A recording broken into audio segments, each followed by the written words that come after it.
ఏంట్రా కదా? ఓహో,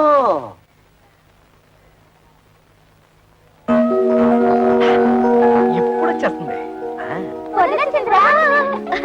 ఇది నీకేరా, ఇది నీకు, ఇది నా బుజ్జి తల్లికి. పార్వతి, ఇది నీకు. థ్యాంక్స్ వదినా. పదండి.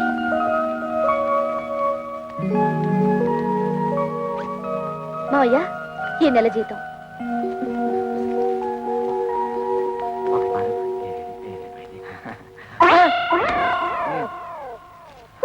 కోడలి పిల్ల నాకిచ్చింది. నీ తెచ్చింది నిన్ను ఖర్చు పెట్టుకోమని కాదు. అదే మండే మాట. ఏది ఏది? నిన్ను ఖర్చు పెట్టుకోమని. అలా అయితే నీ చేతిలోనే పెట్టేది. నిన్ను ఖర్చు పెట్టుకోమని కాదు, నన్ను ఖర్చు పెట్టుకోమని కాదు, ఈ ఇంటికి కావలసిన ఖర్చులు పెట్టమని. కొత్తగా పెళ్ళైన వాళ్ళంతదా మాతో మంచం ఉందా? టీవీ దాతా ఎందుకు? అట్లీస్ట్ ఒక టేప్ రికార్డర్ అన్నా ఉందా? అసలు ఈ ఇంటికి వచ్చిన వాళ్ళు కూర్చోవడానికి ఒక సోఫా అయినా ఉందా? ఇవన్నీ ఇన్స్టాల్మెంట్ లో కొనాలని చూస్తున్నా. మావయ్య, ఏమ్మా? ముందు ఈ ఇంటి చుట్టూ ఉన్న అప్పులు తీర్చమనండి. అలాగే పిల్లల్ని ఏదైనా మంచి కాన్వెంట్ చూసి చేర్చమనండి. విన్నావా ఎంత ఇండైరెక్ట్ గా నీ గడ్డి పెట్టిందో? పిల్లల్ని కాన్వెంట్ లో చేర్చాలన్న బుద్ధి నీకు ఎప్పుడైనా పుట్టిందా? ఆ పిల్లకు పుట్టింది. దట్ ఈజ్ మై కోడల్. నా తండ్రే, బాధ్యతల గురించి నువ్వు నాతో చెప్తున్నావా? నీ జన్మలో ఆ మాటతో అర్థం తెలుసుంటే మా బతుకులు ఇలా ఏడ్చేవి తావు. చేసి పెడితే కంద బతలి కూర రామచంద్ర రామచంద్ర.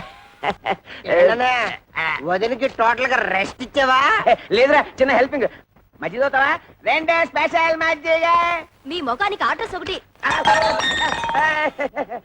మీ వదిలికి హెల్త్. అర్థమైందన్నయ్య, నీ బతుకు కూడా పిఠాపురం ఫిష్ మార్కెట్ అయిపోయిందన్నమాట. నీ బతుకు నా బతుకు బాగుపడాలంటే ఒకటే మార్గం. కళ్ళు మూసుకొని దీన్ని పట్టక్షనేసి.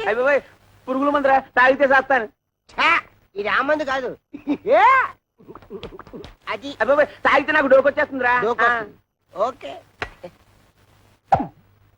ఈ ట్రిక్ భలేగుందిరా. ఈ ట్రిక్కులు గిక్కులు తమిళనాడు రజనీకాంత్ తెలుసు, తెలుగులో నాకే తెలుసు. అంతేకాదు ఇంకోటి కూడా చూపిస్తా.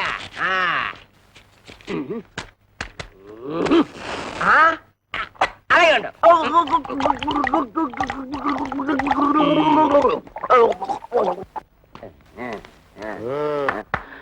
ఓహో, ఇదేటే బాబు? అయ్యో బాబోయ్,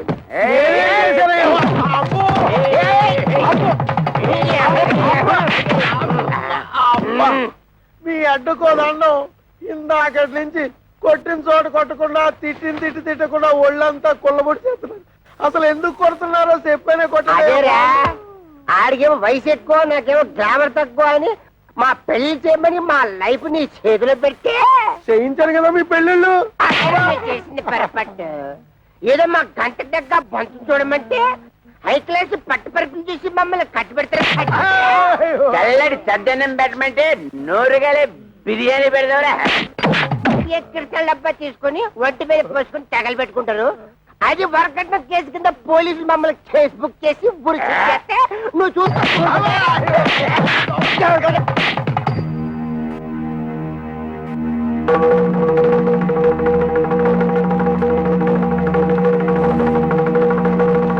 మీరు ఫోటోలు చూసి పెది విరిసి పక్కన పడేసి వెళ్ళిపోతే ఓలమ్మ నా కమిషన్ ఎక్కడ బొక్కడ పోద్దాం అని చెప్పేసి 4 కోతలు కోసేశాను, పెళ్లికి ఒప్పించేశాను. ఏ అబద్ధాలాడేనే ఓ పెళ్లి చేయించడం మా ఉత్తి కదా. అది నమ్మేసి మీరు పెళ్లికి సిద్ధపడిపోయారు. మధ్యలో నానేడు చేసేది నా ఉత్తి ధర్మం కదా. సర్లే, నువ్వు వెళ్ళు. అంటే ఆయన మన పీకి ఇక్కడ దాకా తీసుకొస్తే పేకుండా పంపించేసాడు. కొంప తీసి మళ్ళీ పీకుతాడా? ఒరే శంకరయ్య, ఆడపిల్లల తండ్రివై ఉండి ఎవడో ఏదో అబద్ధాలు చేస్తే నమ్మేసేసి పిల్లల పెళ్లిళ్ళు చేశావు గాని కాస్తన్నా ఎంక్వైరీ చేశావా? అవునులే, డీపుగా ఎంక్వైరీ చేస్తే ఎక్కడ నిజాలు తెలిసిపోతాయేమోనని భయపడ్డావు. సమంగా ఆడపిల్లల్ని పెళ్లిళ్ళు చేసేయచ్చు కదా అని ఆశపడ్డావు. అరే, ఎంతసేపటికి ఆడపిల్లల్ని వదిలించుకుందామన్న తాపత్రయం తప్పితే ఏనాడైనా ఆ వైపు నుంచి ఎంక్వైరీ చేశావా? నువ్వను మరి ఆ మాట అప్పుడే ఎందుకు చెప్పలేదురా? నాకంత సీన్ కూడా ఎక్కడ వచ్చింది? నేను ఫుట్బాల్ లాంటి వాడిని. నువ్వు కాలుతో తంటే వెళ్ళి దూరంగా పట్టం తప్పితే ఏనాడైనా తిరిగి వచ్చి తగలటం ఉందా? ఏం చెప్పారండి బాబు, తప్పండి. ఈ పెళ్లిళ్ళు చేసుకున్న తర్వాత మే సుఖపడ్డావా, మా పిల్లలు సుఖపడ్డారా? రోజు వాళ్ళు గెంజి తగ్గలరా, రోజు మేము బిర్యానీ తిరగలమా? అందుకు పని చేస్తాం, ఈడాకులు ఇచ్చేస్తాం. కానీ మమ్మల్ని పెళ్లి చేసుకున్న తర్వాత మీ అమ్మాయిని పెళ్లి చేసుకోవడానికి ఎవరైనా ముందుకు రాగలడా? ఏ ఎదవైనా ముందుకు రాగలడా? అది కాదండి, ఒకసారి మేము విడాకులు ఇచ్చిన తర్వాత మాకు మాత్రం పెళ్లిళ్ళు ఎలా అవుతాయి? పాసిపోయిన దోసకాయ పప్పులా తీసుకెళ్లి కాలంలో ఒక్క నిమిషం. ఒరే శంకరం, వాళ్ళకి ఆస్తులు పాస్తులు లేకపోయినా నీతి నిజాయితీ ఉన్నాయి. ఇక్కడ ఇంత సీన్ జరుగుతూ ఉంటే బెల్లం కొట్టరా నిలబడతావే? ఏదో ఒకటి మాట్లాడు. బాబు, జరిగింది ఏదో జరిగిపోయింది. ఇప్పుడు విడాకులు అనకండి. మీరు మీ సంసారాలు నిలబడేందుకు కావాల్సిన డబ్బు సాయం నేను చేస్తాను. నేను మీలా కష్టపడి పైకొచ్చిన వాడిని. ఏమిట్రా, మనం ఒకటి అనుకుంటే ఇంకోటి జరిగింది. డబ్బిస్తానంటున్నాడు అంటే చపాతీ కూమాలో పడ్డం అంటే ఇదే, చెత్తొచ్చి కుప్పతట్లు పడ్డం అంటే ఇదే. మన చేతులు విచ్చింది, డబ్బులు చెత్తగా సంపాదించి.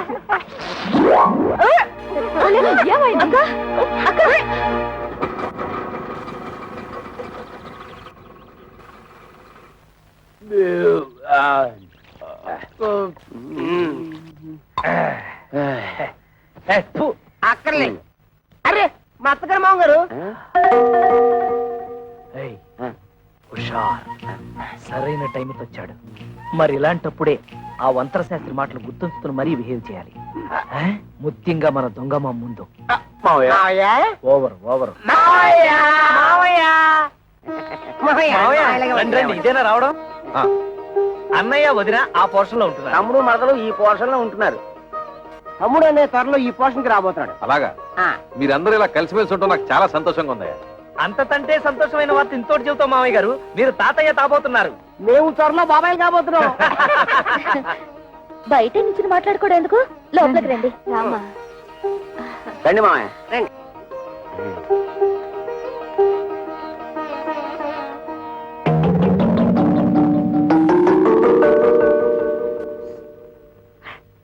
మన కొంపాయనికి అన్నట్లేదు. ఓవర్ పర్వాలేదు, ఇక్కడ కూర్చుంటాను. ఆగండి, ఇప్పుడు కూర్చోండి. అల్లుళ్ళు, నేను కూడా మీకు శుభవార్త చెబుదామని వచ్చాను. చెప్పండి. ఏం లేదు, మన గిరికి పెళ్లి నిశ్చయమైంది. ఇదిగో మీకు ఈ శుభలేఖలు ఇచ్చేద్దామని వచ్చాను. శుభలేఖలా? రేట్మావు గారు తమాషాగా ఉందా? పెళ్లి చూపులుగా మమ్మల్ని పిలవలేదు, నిశ్చితార్థాలకి మమ్మల్ని పిలవలేదు, శుభలేఖలు ఇవ్వడానికి వచ్చారంటే అసలు ఏంటి మీ ఉద్దేశం? అల్లుళ్ళ మాకు చెప్పాల్సిన పని లేదా? కనీసం మీ అమ్మాయిని అలా పిలవాలి కదా. ఊరితే ఆవేశపడిపోవద్దు. మన బామ్మర్ది గిరి ఎవరినో లవ్ చేసి ఉంటాడు, అందుతే సడన్ గా పెళ్లి ఫిక్స్ అయిపోయి ఉంటుంది. అంతే కదా మామయ్య గారు? అంతే. ఓహో, లవ్వా? అయితే మామగారు తప్పే లేదు. ఏంటి మాయ, మా బామ్మర్ది కాబోయే మామగారు ఎమ్మెల్యేనా? అవును బాబు. చూడండి, మీరు తప్ప మీ బామ్మర్దికి ఎవరున్నారు? నిజానికి మీరంతా నా పెద్ద కొడుకులు లాంటి వాడు. అందుకే మీరు దగ్గరుండి మరీ మీ బామ్మర్ది పెళ్లి జరిపించాలి. భలేవరే, ఆ విషయం మీరు చెప్పాలా? మనకు సాయం చేస్తాం, డబ్బు విషయం మాత్రం ఎత్తలేదు. తెలివితేటలంటే అవే మరి. మీ నాన్నతి నెప్పి తగలతుండా ఆయన తంటే తెలివిగా మన బిజినెస్ లకి ఇస్తానన్న డబ్బులు అడగటం ఎలా? దీన్ని గురించి ఆలోచించాలి.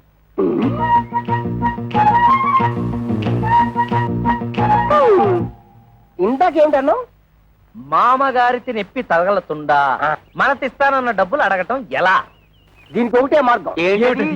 అదే ఆలోచిస్తున్నాను. మీరంత తలపలు కొట్టుకోవాల్సిన అవసరం లేదు. మేము ముగ్గురు ఇదివరకే ఒక నిర్ణయానికి వచ్చాం. మా అమ్మ ద్వారా మా నాన్నని డబ్బు అడిగిద్దామని. ఇప్పుడు ఎలాగో మా అన్నయ్య పెళ్లి వచ్చింది కనుక ఏదో విధంగా మన విషయం అమ్మకు చెప్తాం. అమ్మా, ఈ సామాన్ ఎక్కడ పెట్టమంటారు? అమ్మా అమ్మా, ఏమిటి ఈ సామాన్లు ఎక్కడ పెట్టించమంటా? ఆ మాత్రం దానికి నన్ను అడగాల? ఆ సామాన్లు గదిలో పెట్టించు. ఆ గదిలో పెట్టు. అమ్మా, ఏమిటి, ఏమన్నా అడగాల? అది అబ్బే ఏమీ లేదు.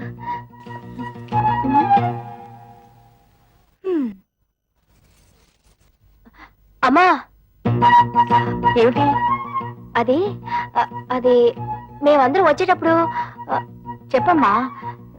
ఏ లేదు, నువ్వు లోపలికి వెళ్ళు, తర్వాత చెప్తాను. ఏమిటో. కళ్యాణి, అమ్మ ఇటు వచ్చింది, అడిగేవా? అడగలేదే. సర్లే, నేను ట్రై చేస్తాను. ఏమండి, ఏమిటో చెప్పు. మీరు అల్లుళ్ళు వ్యాపారాలు పెట్టుకోవడానికి డబ్బులు ఇస్తాన్నట్టుగా. అన్నాను, నీకెవరు చెప్పారు? ఓహో, వీళ్ళని పంపించింది పెళ్లికి కాదు, డబ్బు కన్నమాట. ఊరుకోండి, పిల్లల మొహాల మీద ఏమిటా మాటలు? ఇస్తానన్నాక ఇచ్చేయాలి కదా. అవును, ఇస్తాను. ఎప్పుడు? నా దగ్గర డబ్బు ఉన్నప్పుడు. ఏమిటండి మొండి సమాధానం? ఇస్తారో ఎవరో ఖచ్చితంగా చెప్పండి. ఏమిటో ఇచ్చేది గాడిద గుడ్డు. ఆ రోజు తాగి వచ్చి నాన్న అల్లరి చేస్తుంటే భరించలేక డబ్బిస్తా అని చెప్పి సర్ది పంపించేశాను. కానీ నిజంగా మీరు ఇస్తారని వాళ్ళు ఆశ పెట్టుకున్నారండి. ఇప్పుడు ఇవ్వరని తెలిసిందిగా, ఆశ నిరాశ చేసుకోమను. ఏమిటండి ఆ పిచ్చి మాటలు? వాళ్ళ ముగ్గురికి తలో 1,00,000 ఇచ్చే ఏవో వ్యాపారాలు పెట్టుకుంటారట. వాళ్ళకి తలా 1,00,000 ఇస్తే నా కొడుకు మీలేదు చిప్పే. చూస్తూ చూస్తూ వాడిని దిక్కుమాలి వాడిని చేయలేను. అంతలోనే దిక్కుమాలిన వాడు ఎందుకు అవుతాడు? మనకి ఎలాగో 2 ఇళ్లున్నాయి. ఈ ఇల్లు వాడికి వచ్చేసి అద్దెకిచ్చిన 2వ ఇల్లు అమ్మి అమ్మాయిలకి పంచేద్దాం. నేను బతుకుండగా ఈ ఇల్లు కాదు కదా, ఒక్క ఇటుకు కూడా అమ్మను. ఇదంతా నా కొడుకు చెందాల్సిందే. కొడుకు ఎక్కువేంటి, కూతురు తక్కువేంటి? కొడుకు కొడుకే, కూతురు కూతురే. కొడుకు మన వారసుడే, మన వంశాన్ని నిలబెట్టేవాడు. తండ్రికి ఆడపిల్ల బాధ్యత పెళ్లి చేయడంతో తిరిగిపోతుంది. అయినా ఆ తర్వాత కూడా ఆడపిల్లకి చేయాల్సి చాలా ఉంటాయి. ఆషాఢ మాసాలు, దసరా, దీపావళి, సంక్రాంతి లాంటి పండుగలు, పబ్బాలు, కడుపులు, కానుపులు, ఇలా ఎన్నో ఖర్చులు. ఇవన్నీ ఎవరు చేస్తాడే? ఎవరు చేస్తాడు? బతుకుంటే నేను చేయాలి, లేకపోతే నా కొడుకు చేయాలి. కొడుకు వెలగబడతాడులేండి. ఏంటే చాలా ఎక్కువగా మాట్లాడుతున్నావు?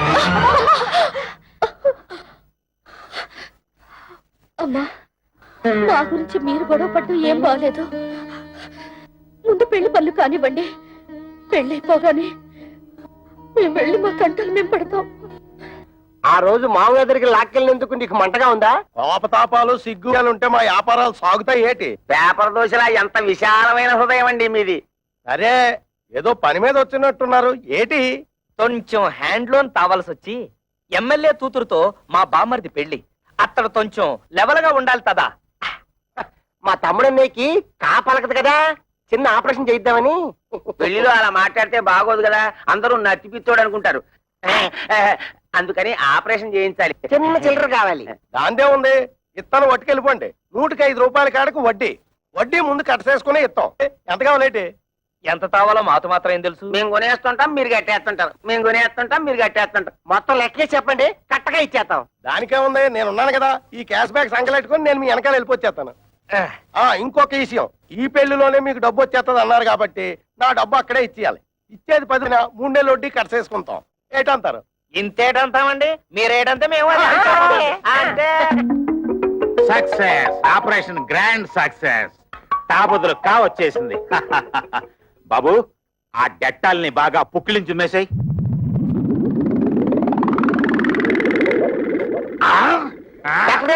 చౌకకి పెట్టారు. మా తమ్ముడు మాట వచ్చేసిందా? అస్సలు మాట రాదు. అదేటది, తాకబోతులు కావలకాలి కదా, అందుకోసమే కదా ఫీజు ముందే ఇచ్చేసుకున్నాం. పెళ్లి పనులతో మా మామయ్య మా చేతిలో పెట్టగానే నేను నీ చేతిలో పెట్టాక నోరు మూసుకో. డాక్టర్ గారు, మా తమ్ముడు ఆపరేషన్ పూర్తయ్యాక దీంతో పుక్కిలించు మేవయ్యా అంటే డెట్టాల్ మొత్తం తాగేశాడు. 4 పిడత కట్టుకుపోయింది, ఒక్క మాట కూడా రాదు. అంత కంగారు పడక్కర్లేదయ్యా, డోంట్ కంగార్. ఇది ఆఫ్టర్ ఆల్ మనకి టంగ్ ఎక్సర్సైజ్ చేస్తే సరిపోతుంది. ఎక్సైజ్ అంటే? టంగ్ ఎక్సర్సైజ్ అంటే నాలికి బాగా సాగదీసి ముక్కును అందుకోవాలి ఇలాగా.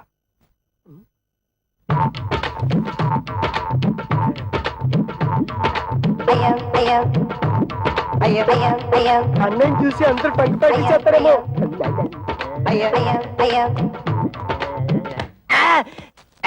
చూసుకుని అడవాల్సింది నువ్వు కదా. ఆ అబ్బాయిని చూడండి, 4తో ముక్కు పట్టుకోవాలని ఎలా ట్రై చేస్తున్నాడు.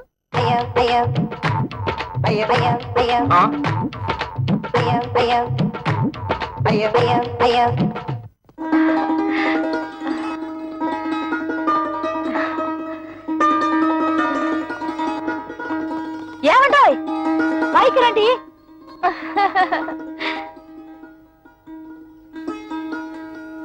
మరి పెళ్లి టైం కాకుండా కాస్త ముందుగా వచ్చి ఇంటి అల్లుళ్ళు అనిపించుకున్నారు. థ్యాంక్స్. అదేమిటి? పెళ్లికి వస్తున్నాం కదా అని కాపలగడానికి ఆపరేషన్ చేయించాం. పుక్కిలించి ఉమ్మేయమంటే డట్టాలు మొత్తం తాగేశాడు. గొంతు బిగబట్టేసింది. 3 రోజుల దాకా నోట మాట రాదన్న మాట.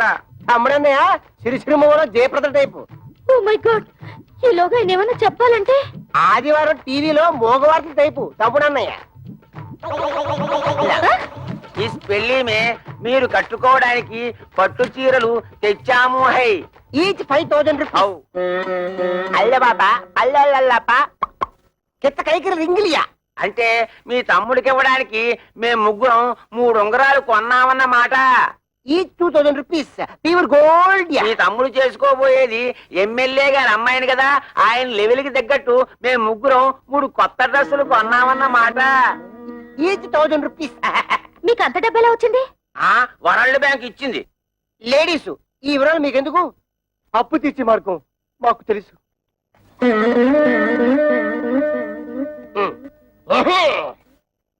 బాబు లే బాబు, అత్తగారు నమస్తే. మీరు మాట్లాడుతుంటండి, నేను వస్తాను. ఆగడగడ మేము తెచ్చిన చీరలు మీ అమ్మాయిలు కట్టుకున్న తర్వాత చూసి ఆనందించి వెళ్ళండి. అది కాదు బాబు, నాకు కొంచెం పని ఉంది, మళ్ళీ వస్తాను.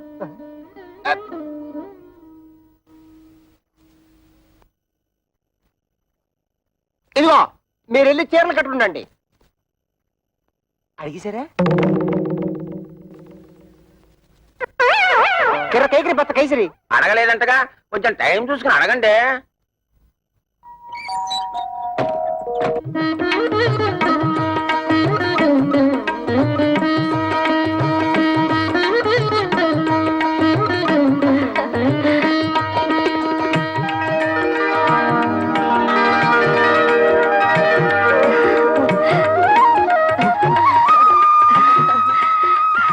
రండమ్మా, పెళ్లి పనులు చూద్దరు గాని.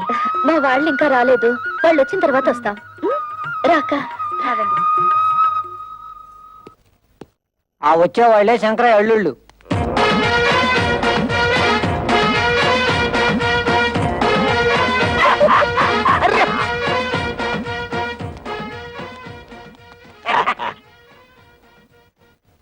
ఏయ్ వాళ్ళని వెనక సీట్లో పంపించు. ఇదేంటిది ఇక్కడ కూర్చున్నారు? ఈ సీట్లు విఐపీల కోసం. మేము విఐపీలువే. పెళ్లి కొడుకు మాకు వేలు వేడమని బామ్మరిది. అయితే మనోళ్ళే ఎక్కడ కూర్చున్నా పర్లేదు, సీట్లు ఖాళీ చేయండి. బట్టలైపోతురే. ఏట్రా సీటు ఖాళీ చేసేది? బొట్లో వద్దు తమ్ముడు, ఇది మ్యారేజ్.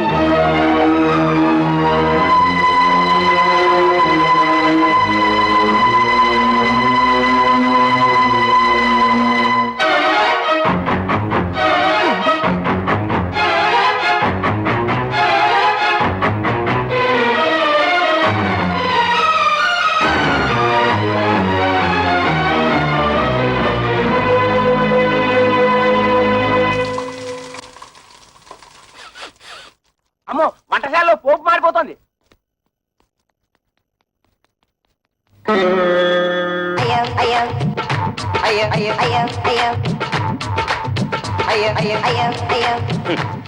ఇదిగో శంకరయ్య గారు, ఒక్కరూ పెళ్లి మండపం చూడటం లేదు. 4 బయట చాపి ఎవరు కూడా చూసుకోవడం సరిపోతుంది. అయ్యా, నాదో చిన్న సలహా. ఏమిటి? ఇప్పుడు వీళ్ళందరి వాళ్ళకం చూస్తుంటే వీళ్ళంతా మిమ్మల్ని నాలుకలు పెట్టి వెక్కిరిస్తున్నట్టుగా ఉంది. ఈ టైంలో మనం ఒక పని చేస్తే బాగుంటుంది. చెప్పు. ఏమీ లేదు, భోజనాల సెక్షన్ ఇప్పుడు ఓపెన్ చేశామనుకోండి, వీళ్ళంతా వెళ్ళి ఫుడ్ మీద పడతారు. ఈ టంగు బిజినెస్ మానుకుంటారు. అనండి. కరెక్ట్, మంచి సలహా ఇచ్చావు. వెళ్ళే పని చూద్దాం పదండి. ఏమండి, భోజనాలకు వెళ్దాం. ఏమండి, తిండి.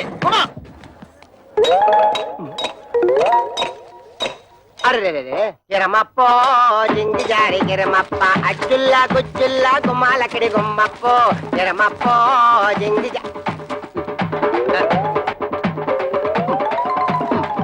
కిరమప్పో జింగి జారి కిరమప్ప అచ్చుల్లా గుమ్మాలక్కడి గుమ్మప్పో కిరమప్పో జింగి జారి కిరమప్ప. అల్లుళ్ళు ఇంత మంచి వాళ్ళని నేను ఊహించలేదండి. వాళ్ళు ఖరీదైన బట్టలు కొనుక్కుని కూడా మనం బట్టలు పెట్టామని వాటినే వేసుకున్నారు. ఇందాక పెద్దలుడు పోపు మాడిపోతుంటే వంటగదిలోకి వెళ్లి వంట సెట్ చేశాడు. అల్లుళ్ళు మనే దర్జాకు పోకుండా రెండో అల్లుడు ఆకులు ఎత్తి పడేస్తున్నాడంటే. కిరమప్పో జింగి జారి కిరమప్ప అచ్చుల్లా గుచ్చుల్లా గుమ్మాలక్కడి గుమ్మప్పో కిరమప్పో జింగి జారి. ఏంటయ్యా, మీ మామగారిని డబ్బులు అడిగావా? ఎందుకు? ఎందుకంటే నా బాకీ ఎలా తిరుగుతావు? హరిశ్చంద్రుడికి విశ్వామిత్రుడు టైం ఇచ్చాడు, నువ్వు అప్పుడే తగులుకున్నాడా? డబ్బు ఇచ్చి తిట్టించుకోవడం అంతిదే.